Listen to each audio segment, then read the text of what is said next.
All right, good morning. We're on the record in the 89th District Court for the County of Sheboygan. We're here in the matter of contempt of Beth Bridgman. It was committed and filed under the case of People v. Seth Flores, filed 23-0868SD.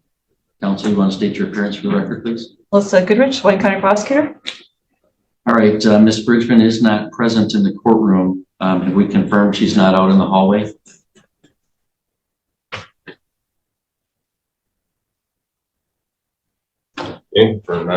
Okay, she's not out in the hallway. Ms. Bridgman was, the court issued a order to show cause why she should not be held in contempt for the unauthorized practice of law and also preventing defendant Flores from meeting with his attorney before his arraignment. I do see in the file a proof of service that she has been served with that, and in fact also in the file where Ms. Bridgman has returned the show cause cut into pieces with red writing on it stating your offer to contract is not accepted.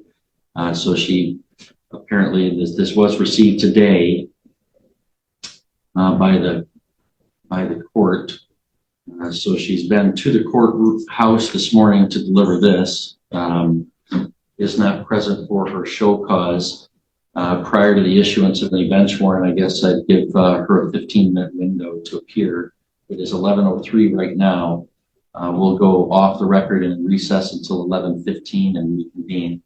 If she does appear sooner, just let me know and we can reconvene at that time. We'll be in recess till 11:15.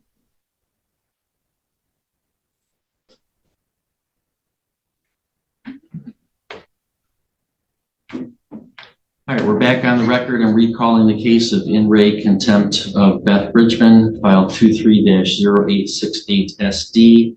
It's now 11:16. Ms. Bridgman is still not present in the courtroom. Is she present in the hallway? Not present. Okay, she's not present. This appears to be a willful non-appearance due to the fact that she's returned the show cause affidavit and the order with it cut into pieces with the red lettering. Your offer to contract is not accepted. Of course, it's not an offer, it's an order of the court to show cause. She has now willfully not appeared. Ms. Goodrich, do the people have a request? Your Honor, at this time, since we're here on a show cause, she's been properly served and also given an additional 15 minutes to appear. We would ask for a bench warrant to be issued. Request as to bond? No bond. I think given the willfulness of the behavior, we'll set bond at arraignment. So I'll issue a warrant for Ms. Bridgman's arrest for her contempt for non-appearance today with no bond to be pre-posted. All right. Thank you.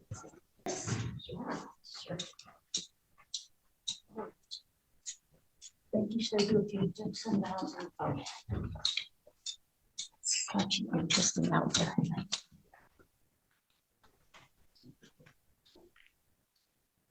All right, good morning. We are on the record in the 89th District Court for the County of Sheboygan. We're conducting the physical hearing upstairs in the circuit courtroom. It's being clerked by the 89th District Court staff down in that courtroom.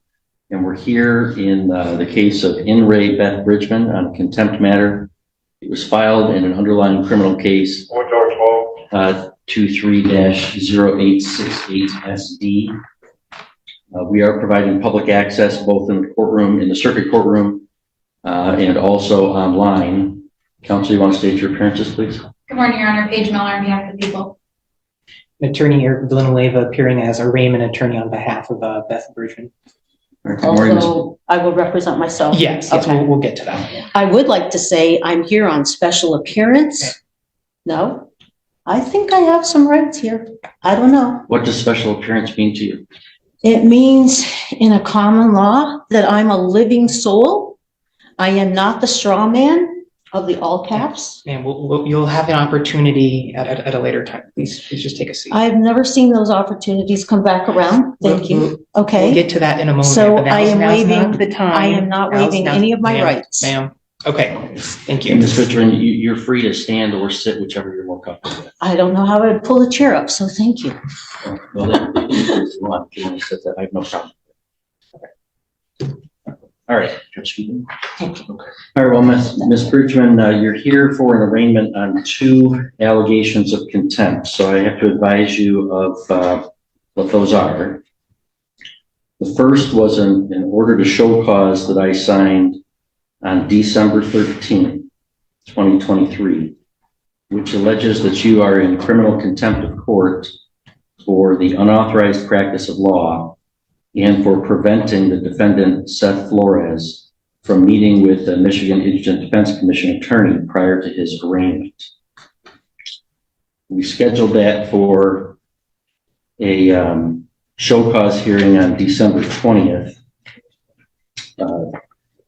You did apparently appear in the courthouse that day and turned in a copy of the show cause cut into strips with the red lettering on it says your offer to contract is not accepted. And then you did not appear at that show cause hearing. So therefore I signed a warrant for your arrest for that non-appearance. So that warrant alleges that you are in criminal contempt for failing to appear at that show cause. So, Failing to appear for order to show cause on Wednesday, December 20th, 2023 at 11 a.m. for preventing defendant Seth Miguel Thomas Flores from meeting with MIDC attorney prior to his arraignment. So those are the 2 contempt citations pending against you. You have the right to have a hearing on both of those allegations where your contempt would need to be proven beyond a reasonable doubt. You have the right to present evidence in your own defense and cross-examine and challenge any of the evidence presented against you. You have the right to an attorney. If you qualified and requested, you have the right to an attorney appointed at public expense. The MIDC provides an attorney for your arraignment today, just as a courtesy and as required by a what is statute. MIDC? Michigan Indigent Defense Commission. You also, of course, have the right to represent yourself. Do you know? Well, first, do you comprehend the penalties? Oh, I'm sorry, I didn't tell you. So both those contempt citations, if you are found to be in contempt or you admit to being in contempt, you could be punished by up to 93 days in the county jail and or a fine of $7,500 or both. That's the fine. That's the maximum penalty for both of the contempt citations. Ms. Bridgman, do you comprehend the rights that you have that I outlined for you and the maximum penalties I outlined for you? I think that I would like to wait. I have a call in to the state trooper that your office or the prosecutor's office called to investigate something with me. And I was on the phone with her and told her I had received the show cause. And she said, he can't serve a show cause. I shot over a copy of it. He can't serve a show cause because you're not under bond. This is from the state attorney general's office. I was still on the phone with her. I had filed the paperwork at 9 o'clock. She called me at approximately 10 o'clock.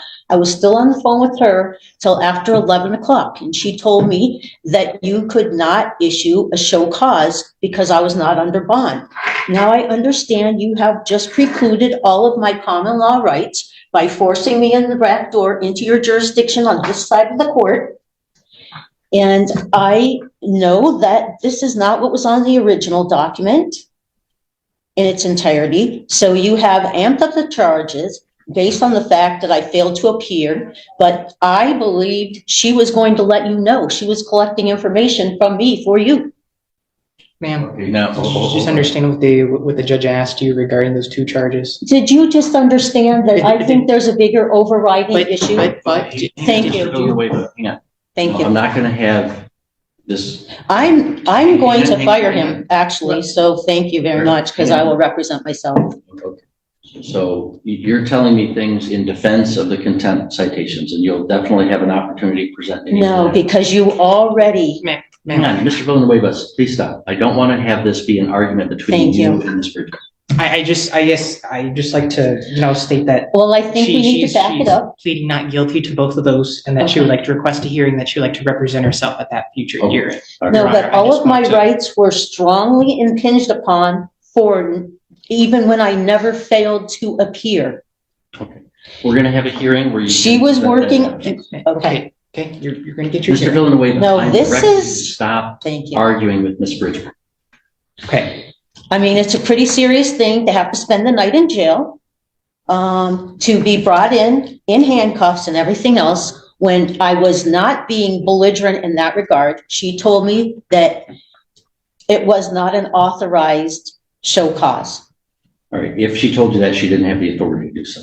But anyway, that's for the later hearing. So Well, she was today's purpose is investigating. to- Okay. Today's purpose is to advise you of the 2 contempt citations.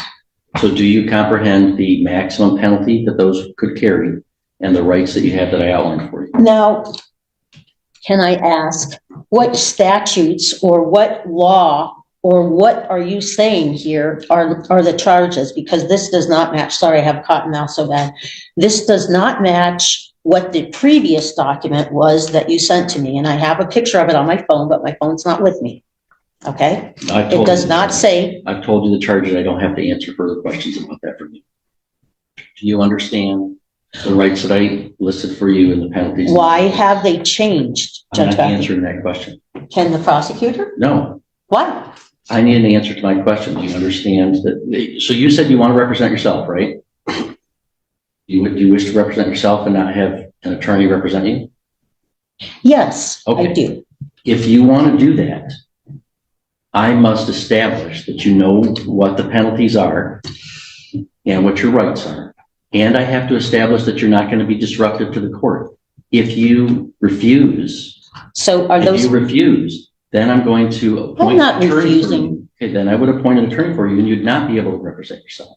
I know, I listened to that with Trevor's case. All right, so Okay. I'm asking you, and you saw what. How happened, can I Ms. Bridgman? So I first have to make sure you know what the maximum penalties are and what your rights are. Do you not? Those maximal penalties are based on the charges, and I'm wondering how you arrived at a change in the charges. I'm not answering that question. You know that you could face up to 93 days in jail and or a $7,500 fine. You understand it. Up to that. Okay, but I don't even understand what the charges are. Okay. And do you have any questions for me about any of the rights that I listed, that you have to have an attorney and have a hearing and present evidence? Do you have any question about any of those rights? I have a whole question about the whole context of everything today, Judge Gothier. It's really quite simple. When you have an order to show up for court and you turn in a cut up piece of paper of it to say you're refusing to attend, that this is what happens next. That's pretty simple. Oh, did that offend you? No, it did not offend me. It was a contempt of court. It's a It's not common law about thing. anybody's personal feelings. It's about the authority of the court to compel appearances, and you did not appear.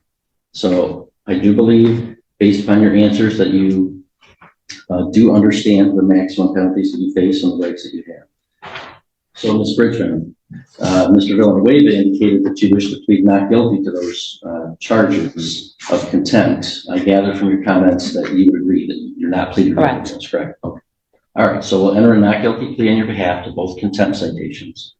We'll schedule this for a hearing where the prosecutor will present evidence, and you can present evidence in your defense. If you want to have an officer come testify on your behalf, you can certainly do so. I would like to request a trial by jury. There is no right to trial by jury in a contempt matter. So Oh. that request would be denied. Okay, so then there's no chance to understand what you're charging me with prior to this hearing. I've told you what you charged. I can read it again if you want. I don't see where there's a code or a statute or any law that I have actually violated here. Well, that's not required to be on a contempt citation. I've told you what the allegations are. If you want me to read them to you again, I will. I'm not Okay, gonna argue and with you about what- And the contempt charges that you're saying have changed from the first time. No, there are two. One is the contempt for unauthorized practice of law and preventing Mr. Flores from meeting with his MIDC attorney prior to his arraignment. The second one is for failing to appear for the show cause hearing on that contempt. So I only show one now. What Okay. one do you have? And this is preventing. And how did you arrive at this at a later date than to issue a bench warrant? Mr. Villanueva. There's two items check marked here. This is after the fact. So then you added a different charge than the previous one about the same date. Ma'am, he read two charges. There's two charges marked here. Excuse me. I probably have more degrees than you do, All right, okay? all right. Now, I'm going to find that, what please, Judge Gothier. sure, go ahead. Thank you. Okay. So the first one was that I was practicing law. That was the first one. That's the show cause that you say I failed to appear for. No, it was contempt for unauthorized practice of law and preventing defendant Flores from meeting with MIDC attorney prior to his arraignment. That was on the original. No, I have a picture of the original one. This is why I'm not sure. Do you have a copy of that show cause in front of you right now or no? This one. Would Your Honor like to see what she has But- here? I just, so you Okay, don't. so how do I defend? Hang on. If you do not have in front of you right now a copy of the first show cause, I'm happy to provide a copy to you. So how did you arrive at a second show cause? Because you didn't show up. The second show cause is for failing to show. But I wasn't on bond. So both show causes are not in effect because I'm not on bond. Your Honor, what is the date of the first show cause? December 20th. No, the December. Sorry, that was before the December 20th. Sorry. You may view this document. This is out of the court file. You may view it and then So- send it back. Judge Gothier, do I have any other recourse to clarify where I was on that day and the information that I was going off of by your own investigator? You do. You do. And Okay. that is a hearing date. Today, we're going to schedule a hearing date and you can present that evidence at that time. And how will the hearing affect a trial by jury As I told you, there is no right to trial by jury for in a contempt charge? So I Oh, can so schedule this is a perfect, nice little tidy package for everything. I see. Okay, So I can schedule this for a contempt hearing on Thursday, January 11th at 2 p.m. I think that would be way too soon for me. Thank you. Why is that? I need to get to some of the documentation and follow up with that, state trooper, as well as perhaps a few other people, because I'm guessing, am I supposed to just talk to the prosecutor without the other witnesses that I had in my presence at the same time? I could schedule this for the afternoon of Thursday, January 25th, then. That gives you 3 weeks. Thank you. So we'll schedule this for a contempt hearing on both allegations of contempt on Thursday, January 25th at 2 p.m. And do I understand correctly, you do not wish me to appoint an attorney that you want to represent yourself? And then who makes the decision? You make the total decision then? Well, no, first you make the decision whether you want to represent yourself. As long No. as I'm convinced that you're doing so of your own free Okay. choice, that you understand what's going on and that you're not going to be unduly disruptive, then you'll represent yourself. So what am I allowed to do at the hearing to defend myself appropriately? You're allowed to present legal arguments. You're allowed to present witnesses to testify under oath, Okay. yourself or any other witnesses that you bring with you. If you want to subpoena a witness, if you're representing yourself, you can't issue a subpoena without the court's signature. An attorney can issue a subpoena on their own. So If I you want can't to subpoena somebody, what you would do is you go to the court clerk, they give you the paperwork, you'd fill out the subpoena. They would give it to me to review. And if it looks like it's reasonably, connected or relevant to the case, I would sign the subpoena and it would be given back to you for you to serve upon the person to compel their appearance. I did not even get to watch the video that day because I was still on the phone with the trooper. And then people told me after I went up for Christmas that there was maybe a bench warrant, that you had issued a bench warrant. But everybody looked for it online at VineLink and couldn't find any bench warrant. So I was not trying to. I thought that trooper had told you what she told me, that I wasn't on bond, so I couldn't have a show cause. Okay, well, that's all gonna be sorted out at the hearing, okay? We don't have to sort all that out today. Well, that's a lot of overnight in being arrested downtown and everything for a misunderstanding that I would like to, Mr. Richmond, I mean, okay, you know, you're I not- get it, You're not Judge Gothier, I know what happened, You're but not fooling me. I've got the show cause that you apparently cut up into little strips and wrote. yeah, but I brought it at 9 o'clock because do you know that that's actually a common law practice? And there are courts that recognize common law because sovereign people and people who take an oath of office can follow common law. All right, so the Not contempt the hearing codes on and both statutes. matters is scheduled for Thursday, January 25th at 2 p.m. I find that Ms. Bridgman is unequivocally exercising her right to represent herself, that she understands the nature of the charges against her, the maximum penalty, and the rights that she has. I find that although she certainly disagrees with the court procedures and processes, which is her right, that she's not being unduly disruptive to the court's business. So the court's going to recognize Ms. Bridgman's right to represent herself at that hearing. Can I ask one question?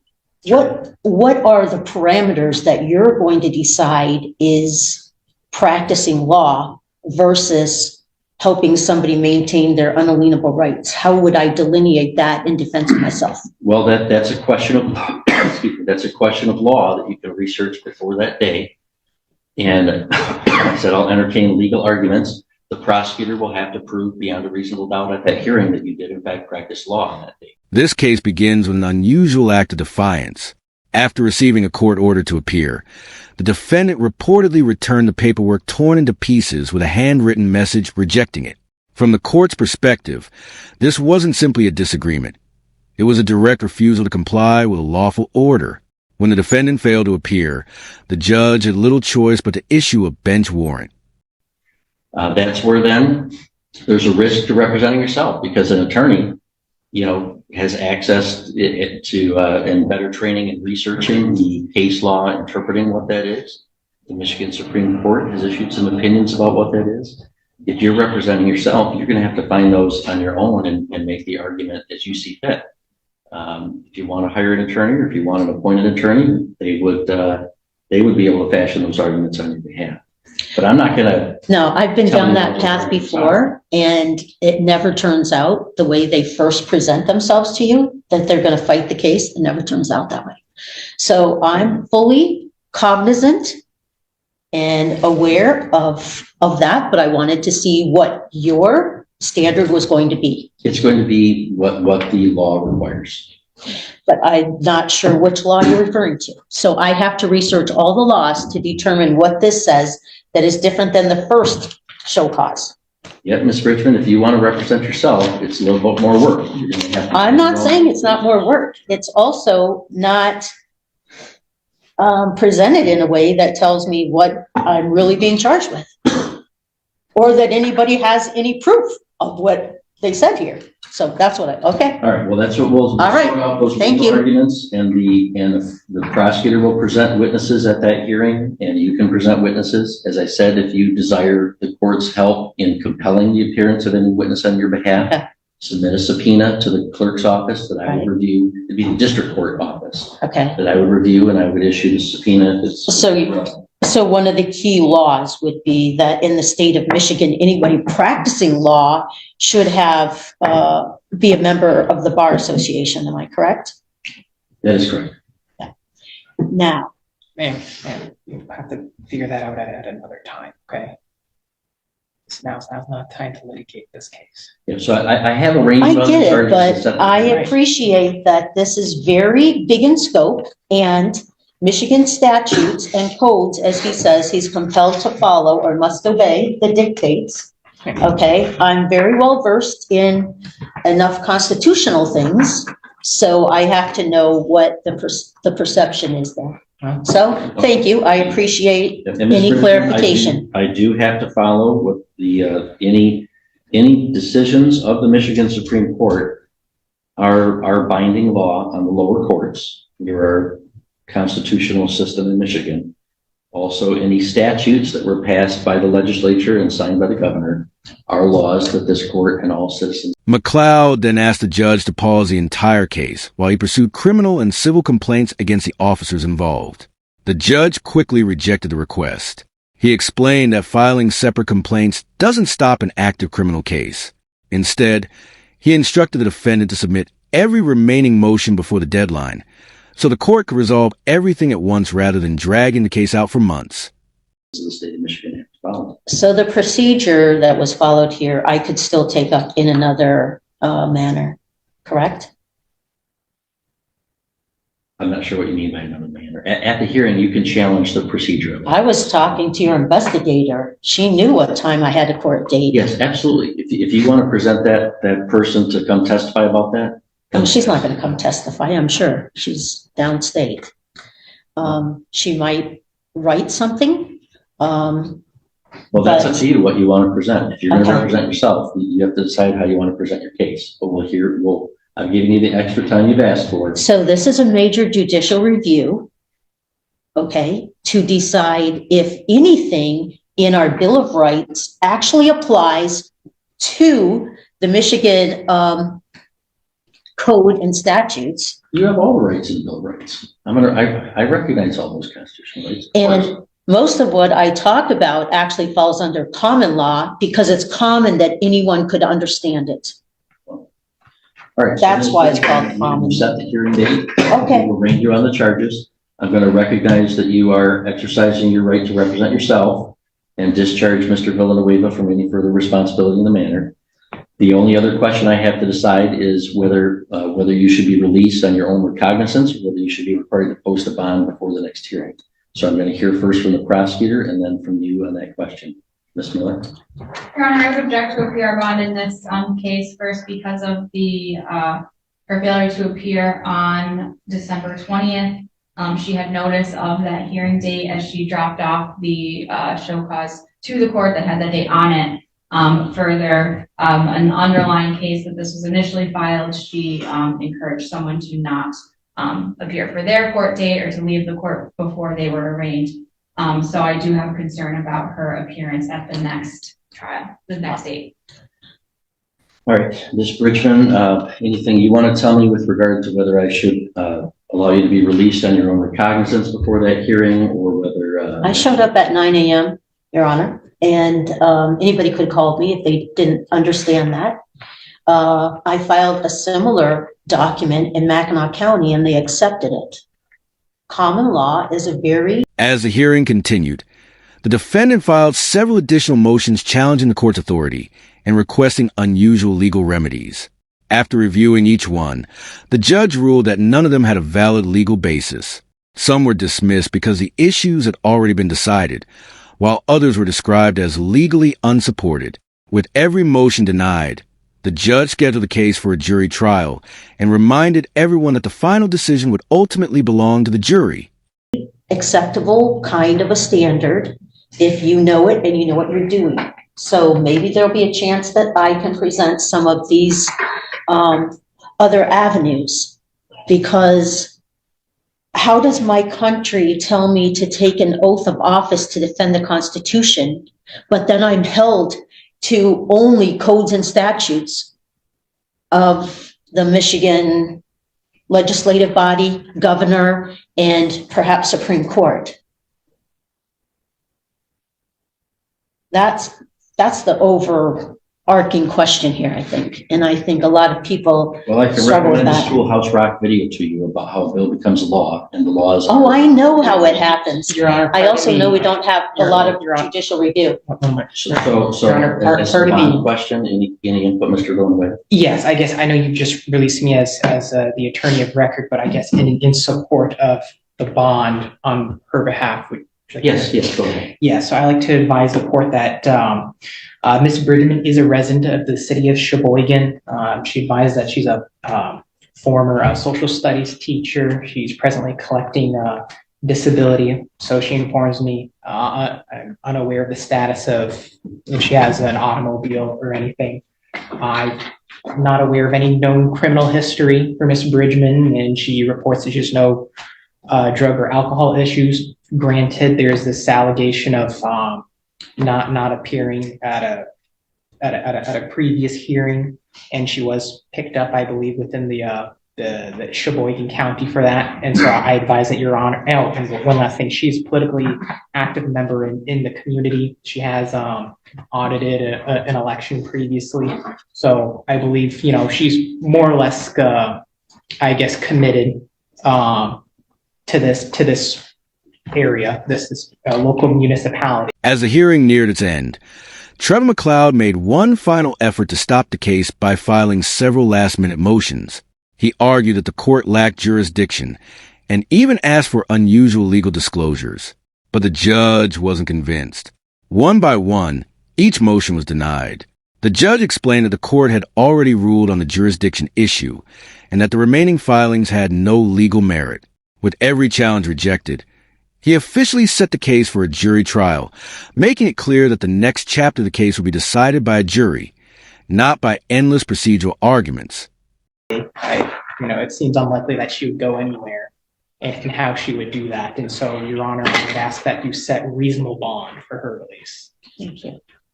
All right, thank you. Well, I don't believe that Ms. Bridgman poses any danger to public safety. I don't think she's a flight risk per se of fleeing from the jurisdiction. However, I do believe that she's a heightened risk of just flat out refusing to appear, as evidenced by the fact that she cut off the previous show cause into little strips and wrote that she wasn't accepting an offer. Well, they It wasn't didn't. an offer, it was an order Sorry. to appear. They didn't And actually you can't hand have it to people me. just refuse to appear on orders to appear by saying, sorry, I don't want to. So I don't think that release on her own recognizance would be sufficient to secure her appearance. So I'm going to set bond in the contempt matter at $10,000 cash or surety to the full amount. There'll be no special conditions attached to it, however, just the standard conditions, Ms. Bridgman, that you have to make sure that we know if you change we have to know your address, contact information. You can't violate any laws in the state of Michigan or any political subdivision thereof, and you must appear for all court appearances. So the whole bond thing keeps me under your jurisdiction, which I wouldn't have come into your court the same way today, except that you put me in jail, so I was forced to. That's the bond that I've set. So This is the struggle between keeping my oath to defend the Constitution and adhering. I've taken a similar oath, and I believe I'm going to get today, Ms. Bridgman. So we'll see you on the 25th. We will look at the case law. That's what. All right, we'll adjourn.